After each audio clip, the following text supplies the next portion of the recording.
Bienvenidos a esta nueva exploración. Hoy tenemos sobre la mesa una serie de conferencias de un pensador, John Stott, un hombre muy influyente. Las conferencias se titulan Señales de una iglesia viva. Y la pregunta central es fascinante, ¿no? O sea, en un mundo lleno de organizaciones, de comunidades, ¿qué hace que un grupo de fe no sea solo una institución, sino algo verdaderamente vivo? Es una pregunta clave, sí. Y Stott, fíjate que basándose en textos de hace 2000 años, propone una respuesta que se siente increíblemente actual. No habla de presupuestos, ni de edificios impresionantes, ni de programas de marketing. Su enfoque es mucho, mucho más profundo. Busca, digamos, el ADN de una comunidad vibrante. Esas características que para él demuestran la presencia de una energía que va más allá de lo puramente humano. Exacto. Así que nuestra misión hoy es meternos de lleno en ese análisis. Vamos a empezar con el modelo que Stott considera ideal, casi una utopía, ¿no? Sacado de la primerísima comunidad cristiana. Luego veremos cómo ese ideal choca de frente con el desorden de la naturaleza humana. Y al final intentaremos descubrir dónde, según Stott, reside el verdadero poder de una comunidad así. Un viaje que va de la teoría a la práctica, del ideal a la realidad. Y creo que las conclusiones son, como mínimo, provocadoras. Bien, pues entremos en materia. Stott arranca con esa foto, esa imagen casi idílica de la primera comunidad en el libro de Hechos. ¿Qué es lo que ve él ahí? ¿Qué la hacía tan viva? ¿Cuál es la primera señal? Pues mira, la primera señal es, para muchos, la más sorprendente. ¿Ah, sí? Sí, no es un milagro espectacular ni una experiencia emocional súper intensa. La primera marca de una comunidad llena del Espíritu, según Stott, es que era una iglesia que aprende. ¿Que aprende? Sí, el texto dice que perseveraban en la doctrina de los apóstoles. Suena casi académico, ¿verdad? Pero para Stott es la base de todo. Eso es interesante. Uno esperaría algo más, no sé, más místico quizás, pero ¿qué significa eso en la práctica hoy?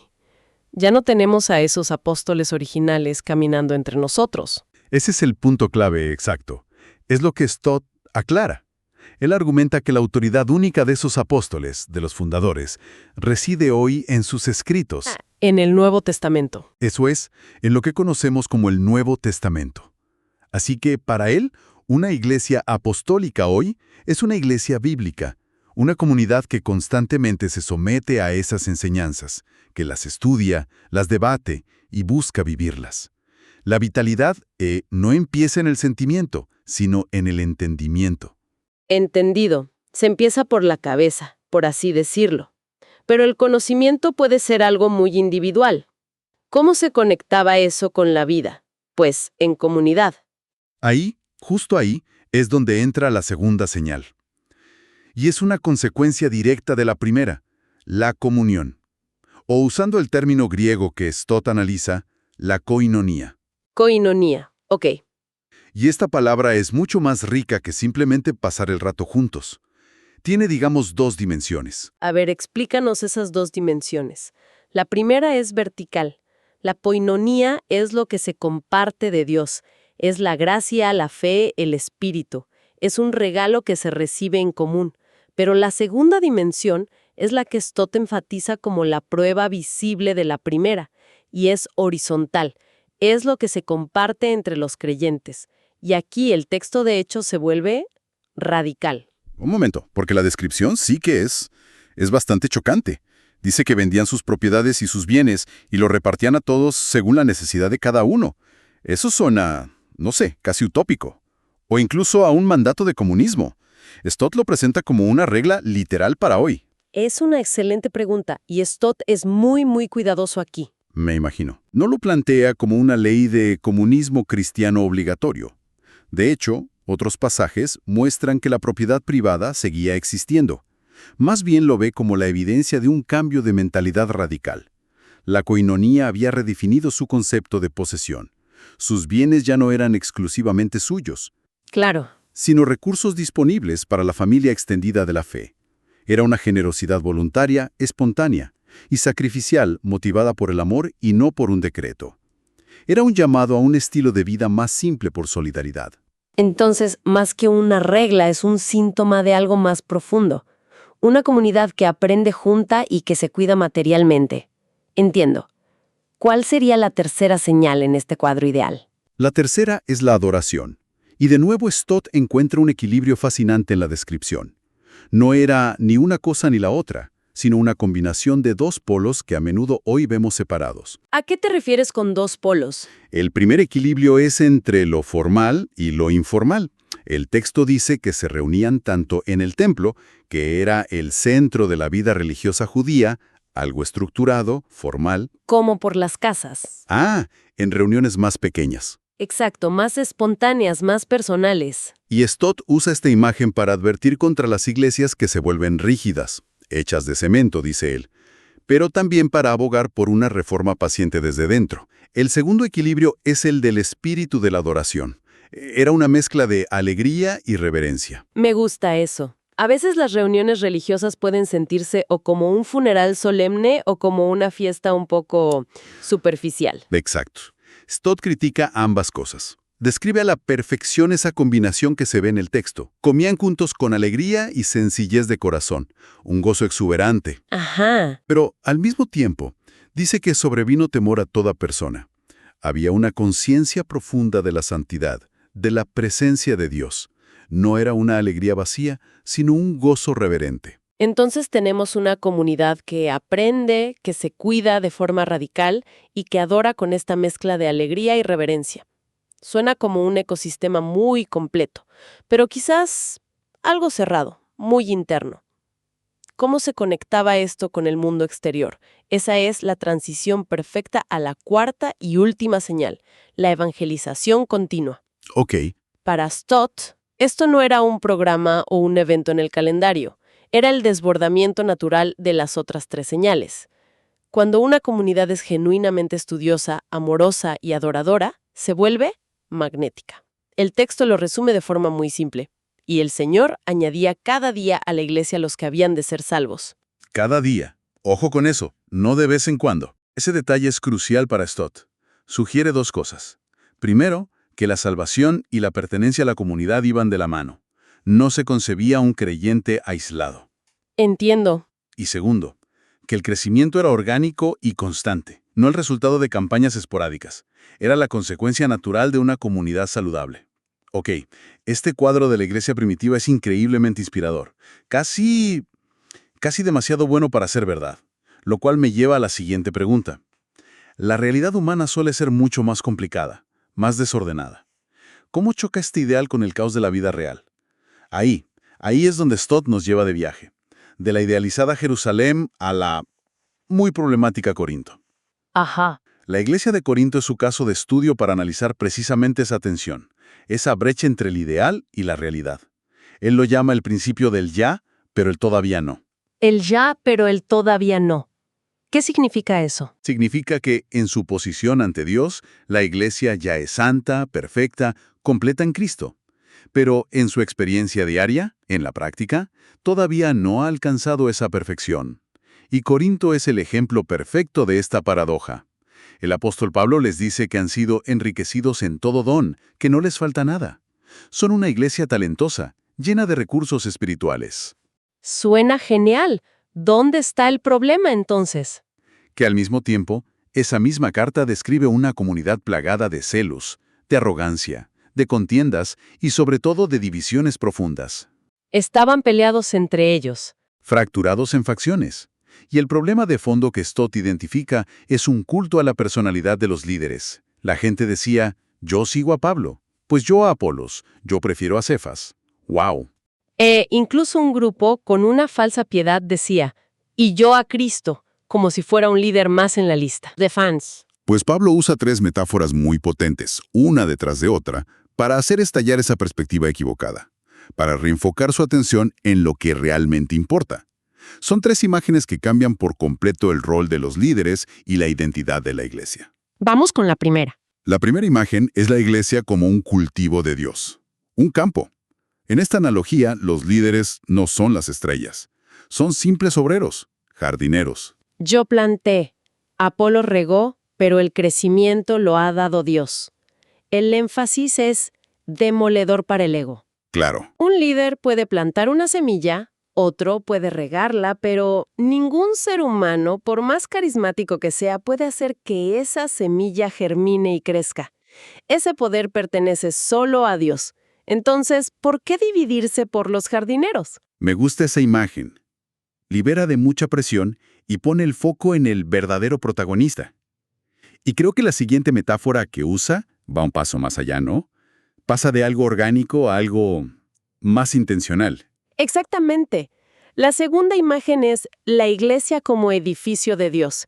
Si la iglesia es una construcción, dice Pablo, solo puede haber un fundamento, un cimiento, Jesucristo. Nadie puede poner otro. Los líderes, por tanto, no son los dueños del edificio, ni los arquitectos principales. Son simplemente albañiles que construyen sobre el único fundamento que ya está puesto. Pero no todos los albañiles construyen igual. Ahí está la advertencia de Stott. Dice que se puede construir sobre ese fundamento con materiales sólidos, como oro, plata y piedras preciosas, que él interpreta como la enseñanza fiel, sólida. Ok. O se puede construir con materiales baratos, inflamables, como madera, heno y hojarasca, que simbolizan la sabiduría humana, las ideas de moda, doctrinas superficiales, y concluye con una imagen muy fuerte.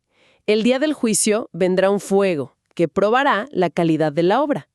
Lo que es de paja se quemará y solo va a permanecer lo que es de oro. Ok. Somos jardineros en un campo que no es nuestro y albañiles en un edificio cuyo fundamento no pusimos. Las dos imágenes rebajan muchísimo el estatus de líder. Pero la tercera metáfora, si no me equivoco, sube el tono, se pone mucho más seria. Mucho más. La tercera imagen es la iglesia como santuario de Dios. Ya no es un campo o un edificio, es el lugar donde Dios mismo habita por su espíritu, el templo. Eso lo cambia todo. Todo, porque si la comunidad es el lugar sagrado de la presencia de Dios, entonces dividirla, fracturarla, con peleas, no es solo una mala estrategia o inmadurez. Según la lectura de Stott, es un acto de sacrilegio. Es profanar lo sagrado. Pablo lo dice con una dureza increíble. Si alguno destruye el santuario de Dios, Dios lo destruirá a él. Es la advertencia más solemne de todas. Es una perspectiva muy intensa sobre las divisiones internas. Entonces, a ver, si los líderes son solo siervos, jardineros, albañiles, y la comunidad está llena de gente imperfecta, en conflicto, uno se pregunta, ¿de dónde sale el poder? ¿Cuál es el motor de la vitalidad si no es la brillantez humana o la perfección? Esa es la pregunta del millón.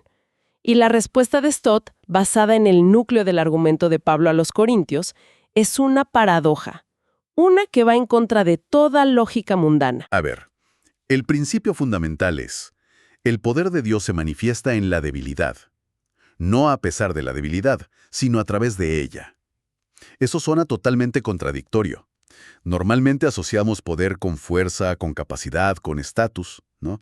¿Cómo se ve ese poder en la debilidad en la práctica? Stott extrae 3 ejemplos claros de la carta. 3 áreas donde Dios elige deliberadamente lo débil para mostrar su poder. La primera es la debilidad del mensaje mismo. El mensaje es débil. ¿Cómo? El mensaje central es Cristo crucificado. Hoy, la cruz es un símbolo religioso, a veces hasta una joya. Pero en el siglo I era un instrumento de tortura romana, la ejecución más humillante y brutal. Sí, claro.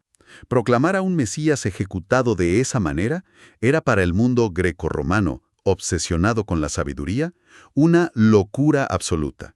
Y para el mundo judío, que esperaba un Mesías rey, conquistador, era un escándalo, una piedra de tropiezo. El mensaje en sí parecía ridículamente débil. Sin embargo, Pablo insiste. Esa locura es el verdadero poder de Dios para la salvación. Es una estrategia de comunicación terrible si lo piensas desde un punto de vista de marketing. Elegir el símbolo más repulsivo como tu logo. Ok, entiendo la debilidad del mensaje. ¿Cuál es el segundo ejemplo? El segundo es la debilidad de los creyentes. Pablo les recuerda a los de Corinto que estaban tan orgullosos. Miren su propio llamado, hermanos. No muchos de ustedes eran sabios según los criterios humanos. No muchos eran influyentes. no muchos eran de noble cuna. Ah, claro. Dios no fue a la élite de Corinto a buscar a su gente. Al contrario, escogió a los necios, a los débiles, a los despreciados del mundo. ¿Y por qué esa elección tan extraña? Parece contraproducente si quieres empezar un movimiento global. La razón que da el texto es clara: para avergonzar a los sabios y para que nadie se jacte en su presencia. Si Dios hubiera elegido a los más ricos, inteligentes y poderosos, la gente podría decir: claro, mira el éxito de la iglesia, con toda esa gente increíble que tiene. Al elegir a los donadie, cualquier transformación apuntaría inequívocamente a una sola fuente: el poder de Dios, no la calidad del material humano. El mensaje es débil, la gente es débil. ¿Qué hay del mensajero? Supongo que al menos el líder tenía que ser una figura fuerte e imponente. Ahí está la tercera y más personal de las debilidades: la debilidad del mensajero. El propio apóstol Pablo, lejos de presentarse como un orador carismático, seguro, les confiesa cómo llegó a ellos por primera vez. Estuve entre ustedes con debilidad y mucho temor y gran temblor. Intencionadamente, dice, evitó usar la sabiduría elocuente de los grandes oradores de la época. Eso sí que es radical. Admitir que tenías miedo. Hoy se espera que los líderes proyecten una confianza inquebrantable. ¿Por qué haría eso? Su razonamiento es el clímax de todo el argumento. Lo hizo para que la fe de ustedes no estuviera fundada en la sabiduría de los hombres, sino en el poder de Dios. Claro, si los hubiera convencido con un discurso brillante, su fe dependería de su habilidad como orador. Al presentarse débil, con un mensaje loco y con un temor palpable, cualquier fe que naciera de eso solo podría ser atribuida a que el poder de Dios estaba obrando a través de esa triple debilidad. Ha sido todo un viaje. Partimos de ese modelo ideal de las 4 señales: una comunidad que aprende, que comparte, que adora en equilibrio y que crece de forma natural. Luego vimos cómo la realidad humana en Corinto choca con ese ideal, con sus divisiones y cultos a la personalidad. Y finalmente, descubrimos que la fuente de la verdadera vitalidad, según este análisis de Stott, no está en la perfección humana ni en líderes superdotados, sino en esta paradoja increíble: el poder de Dios manifestándose precisamente donde el mundo solo ve debilidad. Exacto. Y eso nos deja con una reflexión final, un pensamiento que Stott deriva directamente de los textos y que es profundamente desafiante. Cuando Pablo defiende su ministerio, no hace una lista de sus éxitos. Al contrario, describe su vida y la de los otros apóstoles con términos impactantes. Dice que son la escoria del mundo, el desecho de todas las cosas, que viven en constante hambre, persecución, sin hogar. Es una descripción brutal. No es la imagen del éxito que buscaríamos hoy. Para nada. Y esto deja flotando una pregunta inquietante para cualquiera que se identifique con esta tradición. Si el sufrimiento, el rechazo y ser considerado loco o débil por los estándares del mundo son, según este análisis, marcas de autenticidad y los canales por donde fluye el poder de Dios, ¿qué podría significar para las comunidades de fe hoy el hecho de que su principal aspiración sea, a menudo, todo lo contrario? La respetabilidad, la influencia, la comodidad y la fuerza.